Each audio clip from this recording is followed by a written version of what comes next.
ধন্যবাদ আপনাকে। আমাদের যে নতুন বাংলাদেশ গড়ার যে রূপরেখা রূপকল্প, এই রূপকল্পের মধ্যে মূলত আমাদের মানুষের সাধারণ মানুষের মুক্তি, সামাজিক মুক্তি, অর্থনৈতিক মুক্তি এবং রাজনৈতিক মুক্তি, আমাদের যে বাংলাদেশটা একটা সত্যিকারের গণতান্ত্রিক ধারার পথে এগুচ্ছে, আমাদের কাঙ্ক্ষিত মাত্রায় সেই ধারাটা থাকছে না। আর এই বর্তমান প্রচলিত পদ্ধতি যদি আমরা সামনে এগোতে থাকি, তাহলে আবার দেখা যাবে 90-এর পর যেরকম আমরা পিছন দিকে ফিরে গেছিলাম, মুখ থুবড়ে পড়ে গিয়েছিলাম, আমাদের পরিস্থিতিটা সেরকম হবে। কাজে বিচার সংস্কার এবং নতুন সংবিধান এর মাধ্যমে আমরা এমন একটা টেকসই বাংলাদেশের ভবিষ্যৎ গড়তে চাই, যেখানে প্রত্যেকটা মানুষের গণ আকাঙ্ক্ষার বাংলাদেশ হবে। ৭১-এর স্পিরিট, ২৪-এর স্পিরিট, ৪৭ থেকে বর্তমান যে ধারা অব্যাহত, ২৪ পরবর্তী বাংলায় আমরা আর পিছন দিকে ফিরে যেতে চাই না।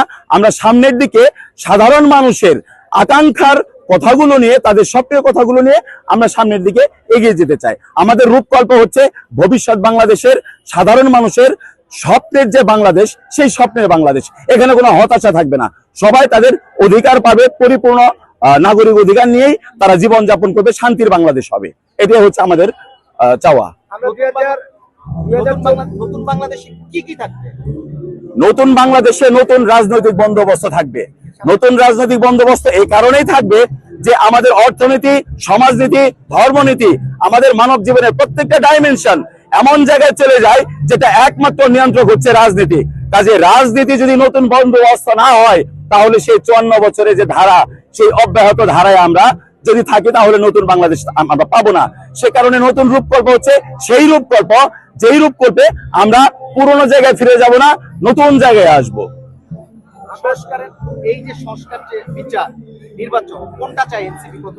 এনসিপি নির্বাচন তো এর আগে অনেক নির্বাচন হয়েছে ভাই, তো শুধু নির্বাচন একটা দেশকে মুক্তি দিতে পারে না।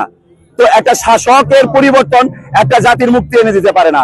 যদি শাসন ব্যবস্থায় ত্রুটি থাকে, রাষ্ট্র কাঠামোর মধ্যে যদি জঞ্জাল থাকে, তাহলে এমন রাষ্ট্রের মধ্যে ওই রকম নির্বাচন একটা জাতির জন্য তেমন ভালো কিছু বয়ে আনে নাই, যেটা আপনারা অতীতেও দেখেছেন। কাজেই আমরা সর্বপ্রথম গুরুত্ব দিব বিচার। বিচার হতেই হবে। এরপর হচ্ছে সংস্কার। সংস্কার হওয়ার পরে যে নির্বাচনটা হবে, আমরা মনে করব সেইটাই বাংলাদেশকে সত্যিকারের একটা ডেমোক্রেটিক জায়গায় নিয়ে যেতে পারবে। নতুন সংবিধান আসলে কোন রাজনৈতিক দল তাদের সংখ্যাগরিষ্ঠতার কারণে কিংবা পেশি শক্তির কারণে পার্লামেন্টে গিয়ে যাতে নিজেদের মতো সংশোধনী এনে যে যার মতো করে এই রাষ্ট্র পরিচালনা নিজের সুবিধার জন্য, দলের সুবিধার জন্য করতে না পারে, সেই কারণে এইটা আমরা একটা গণপরিষদ নির্বাচনের মাধ্যমে এটার একটা পরিসমাপ্তি চাচ্ছি, যেটা আমাদেরকে একটা সুন্দর বাংলাদেশের দিকে নিয়ে যাবে। ২৪-এর গণঅভ্যুত্থানে যে দলটা হচ্ছে সবচেয়ে বেশি নেতৃত্ব দিয়েছিল, সেই দলটাকে এখন হচ্ছে চাঁদাবাজি, বিভিন্ন ধরনের অভিযুক্ত করা হচ্ছে কি না, এটা কোনো ষড়যন্ত্র? ধন্যবাদ। ২৪ সবার এই ২৪-এর আকাঙ্ক্ষা যদি অন্য কোনো রাজনৈতিক দলের মাধ্যমে এই আকাঙ্ক্ষা পূর্ণ হতো, সেটা যদি আমরা দেখতে পেতাম, তাহলে একটা নতুন দল এনসিপি প্রসব করতো না। কাজেই এনসিপির কাছে মানুষের প্রত্যাশার পরিমাণটা অনেক বেশি, স্কাই হাই। তো এই প্রত্যাশার জায়গা আর প্রাপ্তির জায়গায় যদি কোনো হেরফের থাকে, আপনারা আমাদেরকে অবগত করবেন। মিডিয়া আমাদের অনেক কাছের বন্ধু, ঘনিষ্ঠ বন্ধু। আপনাদের বলিষ্ঠ ভূমিকার মাধ্যমে আমরা এনসিপি কে এমন একটা আদর্শের জায়গায় নিয়ে যাব, যাতে এই দেশের মানুষ স্বস্তির নিঃশ্বাস ফেলতে পারে এবং বুকে গর্ব করে বলতে পারে যে একটা আদর্শিক অবস্থান থেকে রাজনীতি করছে এনসিপি। আপনাদের সমন্বয়কদের নামে চাঁদাবাজির অভিযোগ, এই যে চাঁদাবাজির অভিযোগ, বিচ্ছিন্ন ক্ষেত্রে এইসব যে হচ্ছে না, এটা আমরা অস্বীকার করব না।